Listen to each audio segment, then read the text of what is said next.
Hello, everybody. Welcome to the new streaming network and my show, Dare to Dream.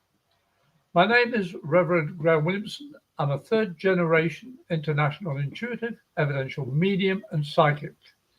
This is my show, Dare to Dream.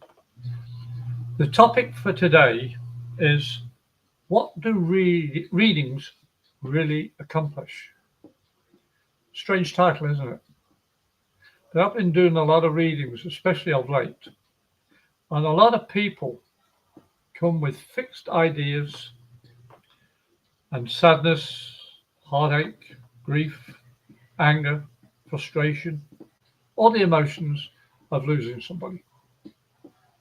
Well, I was taught many, many years ago by my parents, my mother especially, and my grandmother, you are to uplift people, show them that they're seen, heard, felt, understood, empathy, compassion, care, all that stuff.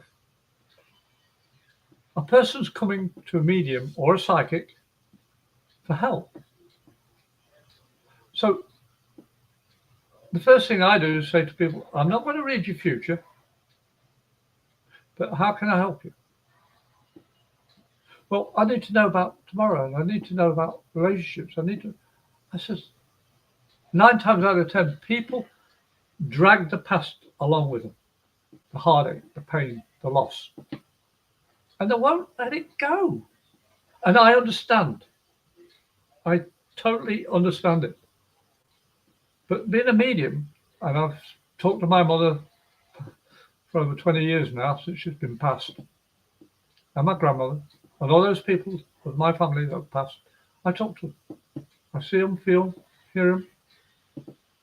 They're around everybody, that each spirit is around the ones that they love or have a connection with, empathy, compassion with. Because spirit are still beings. We're called human beings. Spirit are called beings as well, but not human. They are no longer the material world. I'm trying to slow down my speech. I do apologize.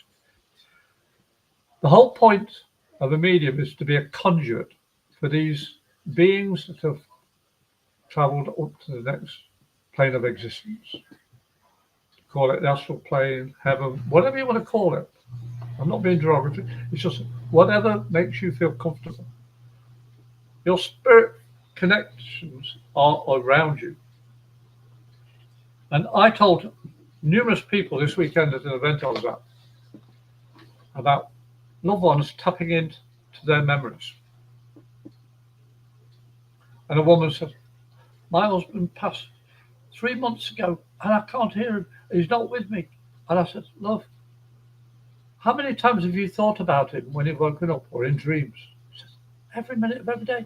I said, he's trying to tell you. He's with you. But what do you do when you get that image or sound or connection, knowing it's your husband? She said, well, he's in my mind. And I'm telling him, I said, do you speak? Do you actually talk or just think? She's out there looking. What do you mean? The dead. How's that going to make a difference? I said, well, the body ceased functioning. It's dead, the body. But the spirit is not. The being that was animating that physical body is still active. It's tapping into your memories by sound, smell, taste, touch, everything. They're trying to get through to you. But by talking, when you recognize that spirit that is around you, by talking to them normally, as you would normally talk to anybody on this plane, you talk to them on that plane. Because they're still people, they're still beings. They still have intelligence, they're still learning things. They changed position, but in a place of energy. But they need energy from you. And the best energy you can give is by talking from your heart, not your head. I've said that a few times. Talking from your heart, from your guts, and say, where the heck have you been? How you would normally talk to anybody. Somebody that you've loved and not seen for a long time, and you suddenly see them, you don't go in your head, oh, I miss you. Oh, yeah. That's not connected. Just say, where have you been? I haven't thought about you for a long time. What have you done? Are you okay? Are you settled up there? Everyday sort of questioning. I know it sounds daft, but it isn't. And I have to say, I'm not saying this verbatim, but the Bible shows when God decided to create everything, he thought about it first. In Genesis, the book of Genesis. And then he spake or spoke. He actually talked a word, and so it was. By talking, he created that energy that made everything manifest. That's in the Bible. But I strongly believe it is correct, it's accurate.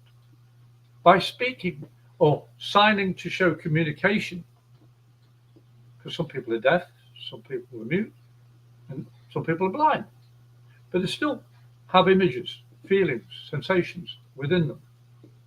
And by their communication and yours, by talking, you help bridge that gap from that world to this one. The energy is used by the spirit. So by talking, you are affirming that connection. So when I told this lady, pretty much what I said here, she said, I never really thought about it. But that makes sense.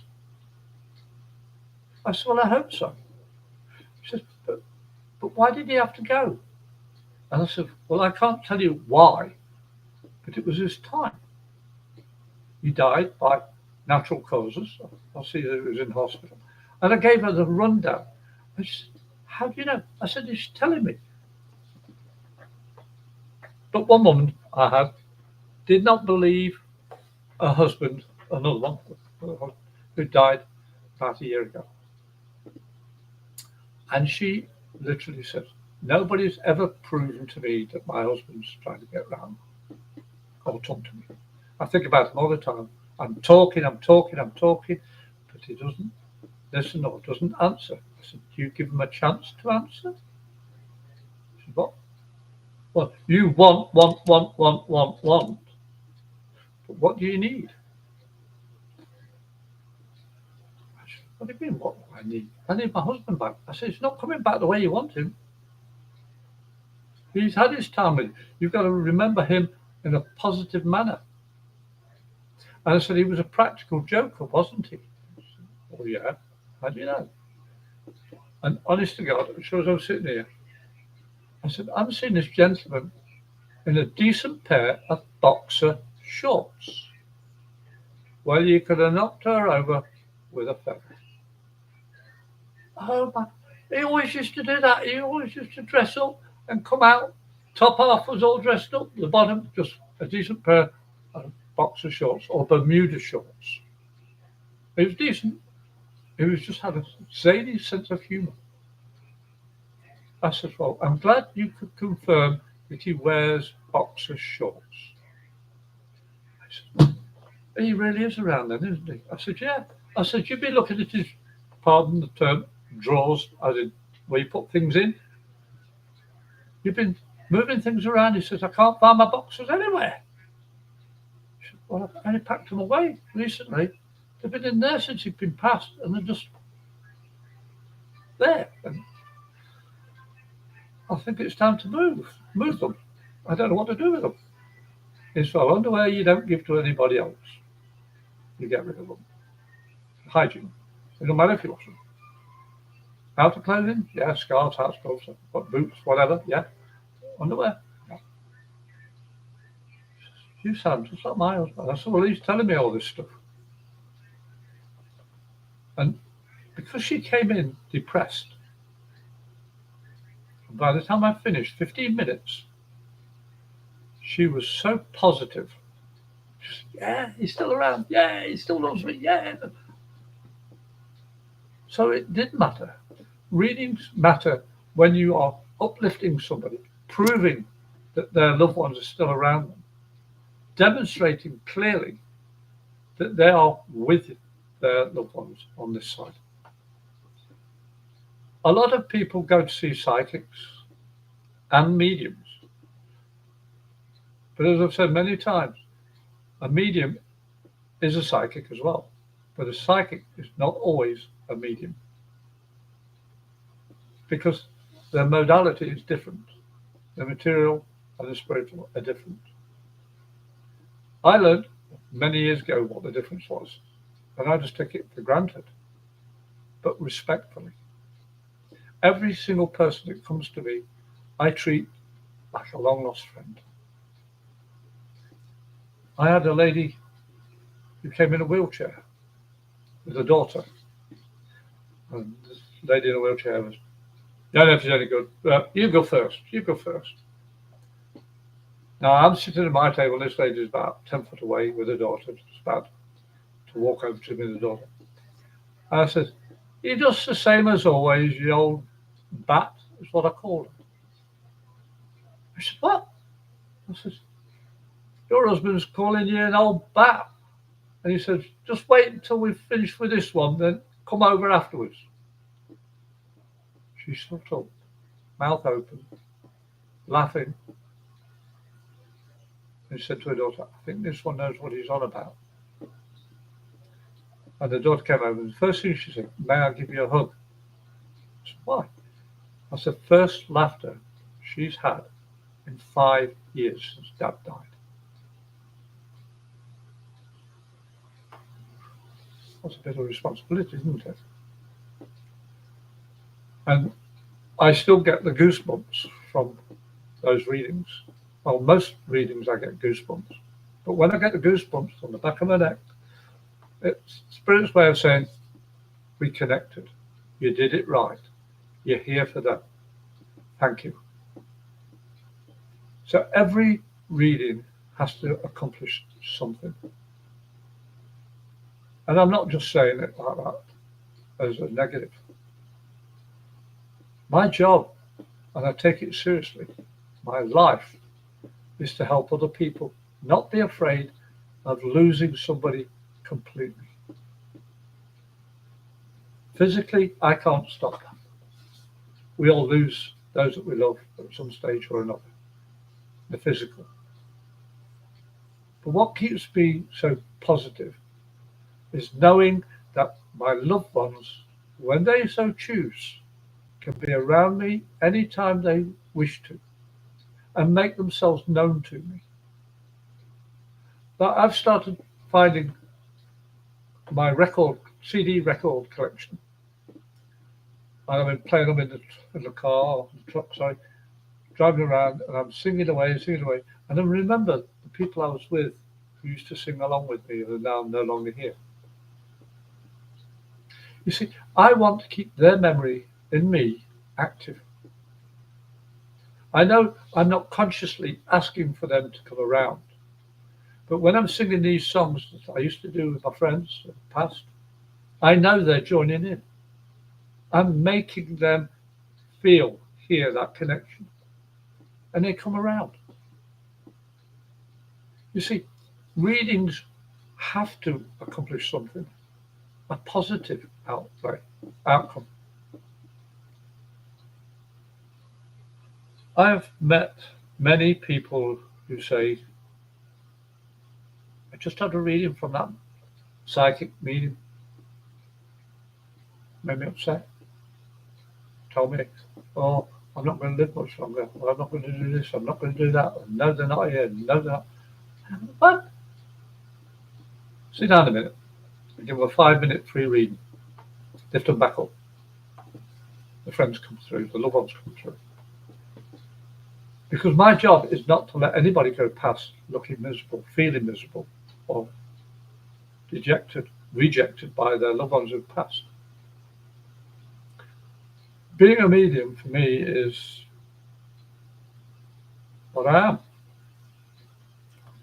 And with empathy, I feel a lot of the pains that people have. I don't want to keep it. It's not mine. As soon as I recognise it's their pain and I describe how their loved ones pass sometimes or how the person, the recipient feels, as soon as I've said it and they acknowledge it, that symptom, that pain, whatever it is, disappears. But the one thing that I love getting when I connect with somebody is that tingling on the back of the neck. Somebody's going, thanks, Graham. That's good. That's my payment. It really is. And I know that 99% of the people I've read have gone away with a different attitude. And 95% of it is positive. So I'm not going to be 100% for everybody. You know, I've got a lady that wants to know the future. Can you predict? I said, that's not my job. I'm not going to tell you what you've got to do for this to work. We're all given choices in our lives. And this is what life's about. It's about experiencing everyday things and some unusual things and dealing with it in a positive manner. There's enough negativity around. We don't need to amplify it. It's not having your head up in the clouds and saying, oh, everything's fine. Yes, it's all fine. No, it's not. But you have a choice to listen to it, understand it, say, okay, that's enough. I'm wary, I'll understand it, now let me do something else. We're humans, well, spirit having a human experience. And boy, sometimes you think, why did I choose this time to come into this world? Or why not? I never thought I'd live to see past 31 years of age for a very long time. When I was 32, somebody told me something and it changed my whole perspective of life. You've survived all those things that have happened to you, Graham, for a reason. You've experienced so many things that most people say, yeah, all right. I say that with a pinch of salt. But because I've experienced all that, and because I'm connecting with my recipients, the person sitting in front of me, with their loved ones coming through who have passed away similarly to those experiences I've been through and survived, I'm able to say, this is how he felt, this is how she felt, this is what she was trying to do. I've had people that say, oh, he killed himself, oh, he did that. I said, no, he didn't. Remember, he was on those painkillers? And the doctor said, how many painkillers did he have? And when did he get them? He was too short on what he should have had. He had some in the morning, had a drink, and had 2 more in the afternoon. He had too many and died. It was an accident. He wasn't aware of what he was doing. He thought he had not taken them.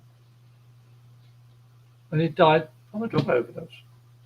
But he didn't do it intentionally. I said, did he tell you he was going for a drink at lunchtime? She said, yeah. How do you know that? I said, because he's showing me. But he's also now seen he had 2 tablets in the morning and forgot. And when he came back from the bar, he thought, I haven't had my meds. Better take them. Took them, gone. A couple of hours later.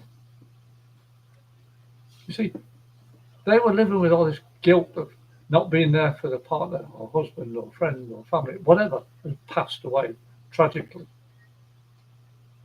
But we can't be with everybody every minute of the day. We all have our time to leave, and those left behind have to realize their time was up. It doesn't matter how they went, whether it was voluntary or involuntary. Most times it's involuntary. You can't be with them every second of every day. You chose to come into this life to experience something. Now, when that loved one has passed away, don't think, oh, only about the sadness that he died or she died, and oh, I wasn't there for him. What about the weeks, months, years, or whatever time beforehand we had fun, interaction, experiences, joy, compassion, laughter, and love?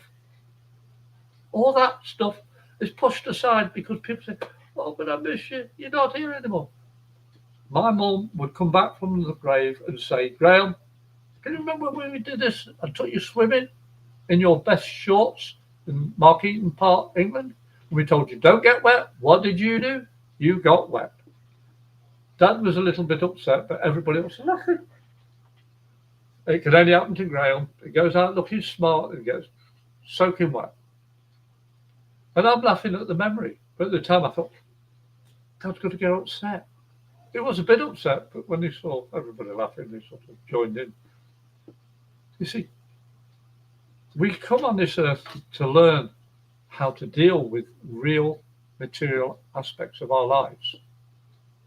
And as a medium, my job is to show people that when somebody has to go, they have to. We have had near-death experiences reported constantly now. We have people who just died without any warning. And then everyone said, why did they go? Science hasn't caught up with what makes people die, apart from the obvious, an accident, a heart stop, yeah. But the timing, the spiritual aspect, not the physical. I don't profess to even want to go into that. But I know science is getting better and better at understanding life does not end after the body ceases to live.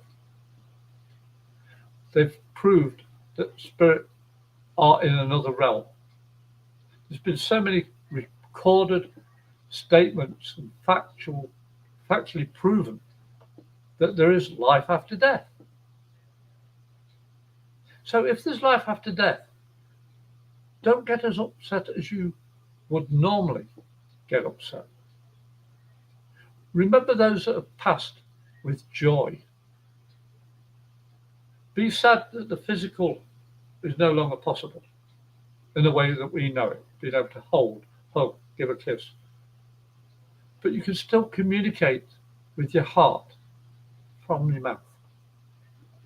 You can look at things of theirs that you've still kept, excuse me, that you've kept from somebody who's passed away, a necklace and all the rest of it, clothing, or even drum kits, or whatever it is.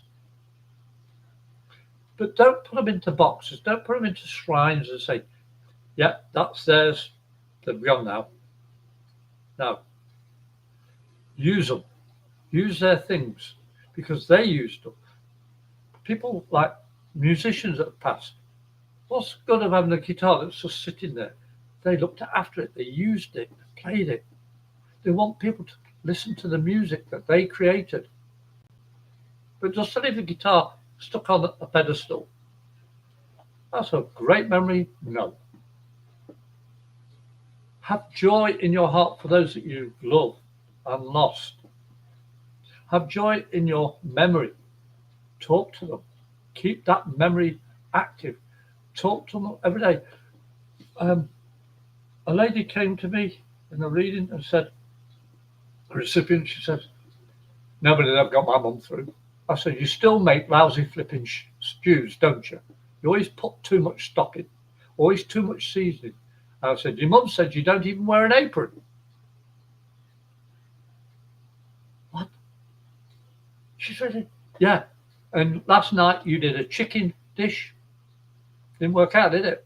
You forgot something, didn't you? How do you know that? I thought, I'm a cook retired from the Royal Navy in 14.5 years. I used to teach culinary. And I was seeing a dish when I was training to be a leading cook from a junior cook. And I forgot to put pearl barley into a Scotch broth. And when the adjudicator came to look at my soup, they said, if I got something, I said, I'm saving it for a better recipe. The fact I said that, he gave me a pass. He says, nobody's ever come back as quick as that with that attitude. Not long after, that officer died. He was a senior gentleman. He'd been extremely fit, but he'd pushed himself too hard and his heart gave way. And every time I see about Scotch broth or pearl barley, it reminds me of him. His wife couldn't stop laughing when I told her about it. And when I told this person about the dish, she said, that's my mum. She always used to say, wear an apron, wash your hands, have everything ready. Make sure you've got all the ingredients. Thank you. But how did she know about that? I said, well, she saw you. She saw that you missed an ingredient. And she's laughing. And how's your hair? I said, oh my God. I was going to cut it. I trimmed it badly and I had to go and get it done professionally. Make it a little bit shorter than it used to be. You mean my mum was watching? I said, yeah, she's laughing. She's laughing her socks off. So, what do readings really accomplish? What do you think? How would you feel knowing that your loved ones are still with you? Even the person that you just smiled or lifted up a drop package or something in a store, or helped tie a shoelace for somebody, or helped somebody catch the dog or cat. Doing these little gifts for other people without asking for a reward. Those people come back and say thank you. So readings really accomplish a lot. But the medium and or psychic have to be honest about it. They have to show true connection. I never think what I'm going to say, even for my show. I just get an idea, a couple of days, spirit, say, this is the head. Send it to CC, see how it turns out. I have done quite a few years now of doing my show. And I can honestly say it's been a joy to do. I hope to do a lot more besides. Because in a way, I'm doing readings for each of you that watch my show, showing you that whatever you feel, speak from your heart when you respond to it. Don't think about it. Please do not think about it. If you think about it, you put in your own ego thoughts about it. Just say what you feel from your heart. And when you see somebody you know who's had a loved one who's passed, come up to them and say, I was just thinking about your whoever it is. And they want you to know that you're still loved, they're still with you. But ask permission if you can say something first. Because you don't want to upset somebody. They may not be able to cope with the strain. I always ask, may I? And do you mind if I say something a little bit personal but not intimate? No problem. Speaking from experience, I know my readings have helped a lot of people find peace, find connection, knowing that they're still loved and can feel their loved ones. Some people don't. As soon as they've passed away, they disappear, and it's left the person behind empty. I said, because a lot of spirit don't always have a choice in returning back onto this earth. They're not reincarnated again. One of the most difficult readings I ever did was a lady who lost a baby 3 hours old. And that child I saw as a 16-year-old little girl. And I got the name, which is very rare for me. I said, your job was to create a life. Unfortunately, that life wasn't destined to be on this earth for very long. But you gave that child everything that you were supposed to. The love, the nurture, the vitamins. But she was born with a deformed heart. It was one of those rare cases. But the child had grown up next to her mother in spirit. And she said, Mum, please give my clothing to somebody. 16 years that child had died. And the mother still had the clothing, still had the crib, still had the toys. She says, your daughter's in your heart, yes? She says, oh yes. Every day you see her stuff and it makes you sad, yeah? Why? You had the joy of creating a life. And she went away a lot happier. She wasn't bouncing. She understood now that she brought a life in that wasn't destined to stay.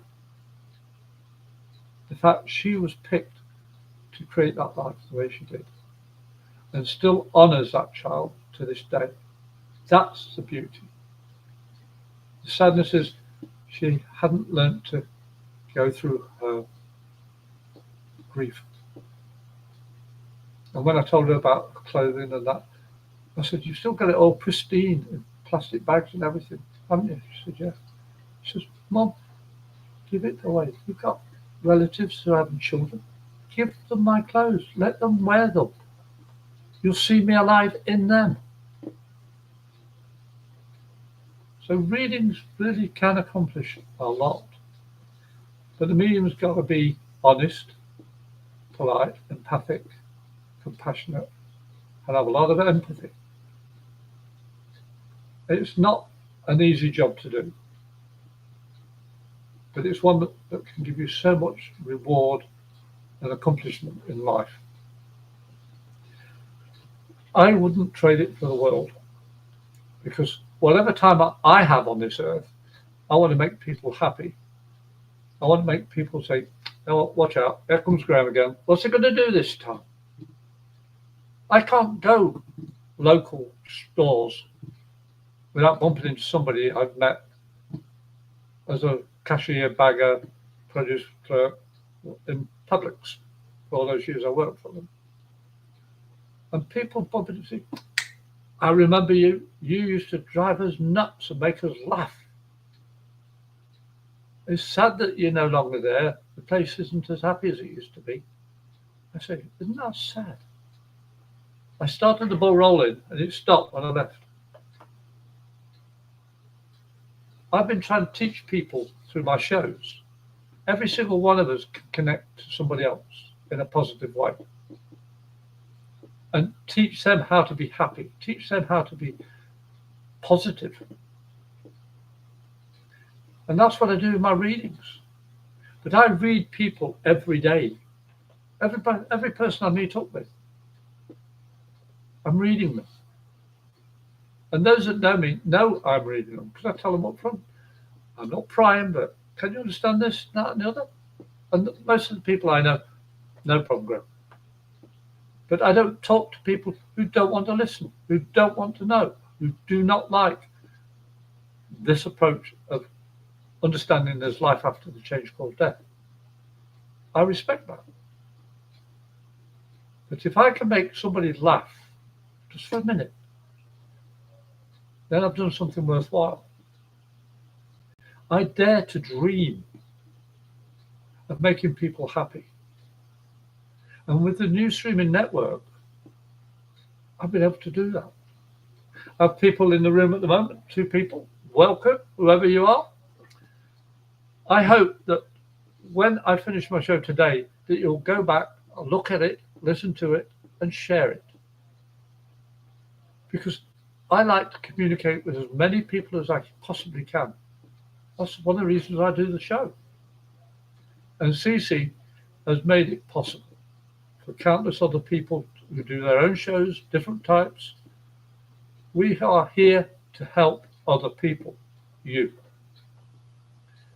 I don't know how many people do the spiritual aspect, like a medium or psychic, but I know my job is important with this network. And I want each of you to remember what Thanksgiving means to you. Because I have Easter, Thanksgiving, Christmas, and New Year every morning. Easter, I arose. I'm thankful. And living is my Christmas present. And today, I want to do better today than I did yesterday, is my resolution. Every day. That's my prayer. That's my, what do you call it now? The brain's gone blank. But I plan every morning to do that. And at night, I say thank you. I bumped into an old friend whose mother is going through really terrible times. had a fall, banged, cut open, big bruises everywhere. Very old lady. She died, was recovered. She flatlined in the hospital from her injury, but she recovered. Now she's on the road to recovery again. I said, your mum has got a lot of living still left to do. She's learning the hard way. Doing what she's doing isn't beneficial to her health. Just give her a kick from me. A couple of days later, I bumped into her today, and she says, Mum, thanks you for the kick. When are you going to do it yourself? And I turned around and said, when she's changed, when she's ready. I'm not going to come up there and tell her, you've got to do A, B, C. My job is not to tell you what to do. My job is to show you you have choices. My readings are about giving people choice. You can take the grief and all the rest. You can take a minute, an hour, a day, a month, a year, 10 years, 20 years. You can have that grief within you. But you've got to ask yourself, what would that loved one want me to do later in life? Be happy? Think about it. Be loved? Again. And don't say you can't love more than once. Each love that you find in your lives is different. Each person is different. We're individuals. And each individual has to find within themselves self-enlightenment. And when they come to me for a reading, I give them the choice. I've only refused to give 3 readings that I can remember in all these years I've been on this earth. 1 wanted, demanded, A, B, C, D. Don't do it. Bye. You're not going to do it? No. Well, other people can. I don't. Bye. Another 2 who won't listen. Did not want to listen. They've got the mindset. That was it. One even gave me a bad review. I said, that's fine. But I gave you a choice. I wasn't going to lie to you. You wanted me to say something that I felt would have been a lie. So I'm not going to do it. Because if I'd have given what he wanted, what good would that have done him? I'd have capitulated and not listened to spirit and let my ego step forward and not do the right thing for him. That's my opinion. And it's based on 60 odd years, 68 years of reading people. I'm not an expert, but I know my readings that I give each person will make them think about the joy of what they've lost in that person is still active. Or it can be shut down.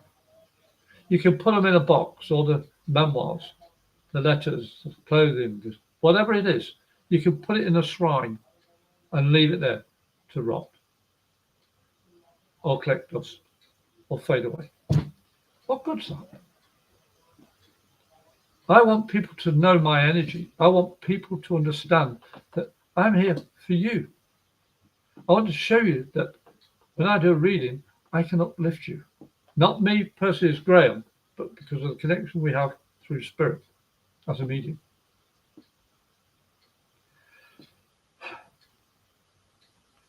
I want to wish every single person that comes in and listens to my show peace. I want each of you to find the love trapped inside you that you have for somebody who's passed. But I also want you to remember the laughter, the fun, the growing together, the journey you had together. And remember that more than the fact they're dead. I'm not belittling it. But what would that loved one say to you if they could come right next to you here physically, look at you and say, hi? What would you say back to them? Oh, you're dead. You're not supposed to be here. Oh, I missed you. Oh. And all the negative stuff comes out. And I'm going to say, well, you had me here and we did all these things, but all you remember is I'm no longer here. So everything before that is irrelevant. Think about it. Is it irrelevant? Did you have fun with that person? Did you have love with that person? Connection with that person? Even animals. I had dogs coming around me this weekend at an event I was at. And this lady, what do you mean, which dog? I said, well, this black and white one had a normal wagging tail. But the small brown one, I think it's like a chihuahua sort of thing, had a wonky tail. It couldn't wag its tail properly because it had something wrong with its hips. Yeah. Even dogs, cats, birds, you name it, they all come back. If given compassion, your energy touches people and that energy carries on. So when your physical body dies, your spirit energy continues, and that's what joins us together by talking to them. You can feel them, you hear them, remember them, you remember them. The sound of the song, the birds that fly by, a butterfly. All these things are there to trip that memory to say, yes, I remember you. Where the heck have you been hiding since you passed? Why didn't you come to me before? Or thanks for coming back again. Talk to them. Make them feel connected again with you. They can't do it. They can only trip that memory to say, can you remember me? But it's your job to talk with them as people, as your loved pets. I even think trees have that connection. Animals have that connection. I've seen videos of things that, wow, a wild wolf with a little dog eating out the same tray outside this house in the woods. The wolf could have devoured that small dog. Was it? They were friends. The little dog shared food with the big dog. And the wolf went off. The little dog just carried on. It was caught on camera. You see, animals have this connection with life, as do you. But what you do with it is your choice. Do you want to remember your loved one only in your mind? Do you just want to be sad and keep all their things that they gave or left behind to wither away? Or are you going to use that memory in a positive? Because that is what they would want you to do. You've got them in your heart forever. But you've got to share that energy. And before I close, I just want to say thank you to Cece. Thank you for the people coming into the room. And I hope you'll come back in 2 weeks' time, because I will have another show. And that day will be October the 8th at 6 p.m. EST. I don't know what the topic is going to be as yet, but I know Spirit is going to supply something for you. And I hope you'll look at this, share it, and leave a comment. But if you want to talk to me or leave a message to me, I've got 2 emails, a medium77@gmail.com or the Britt, THEBRITT77@hotmail.com. Leave me a text, ask me a question. I'll do my best to answer it. Or if you want, you can call me on Florida, USA 352-409-1060. Leave me a voice message. Because if you don't, I'll think it's just another scam call. And I'm on Facebook. Local Medium Graham Williamson or just Graham Williamson. You know my face? Leave me a message. I will do the best I can to help you. But I do not give future readings. I don't. That's just not my thing anymore. But I hope what I've shared with you today, that you can learn from it. So I want to say, have a great evening, morning, afternoon, whatever the time scale is for you. And I'll see you in a couple of weeks. And thank you very much indeed for coming. I'm Reverend Graham Williamson, third generation international intuitive, evidential, medium, and psychic. the host of Dare to Dream on News Streaming Network, and good night.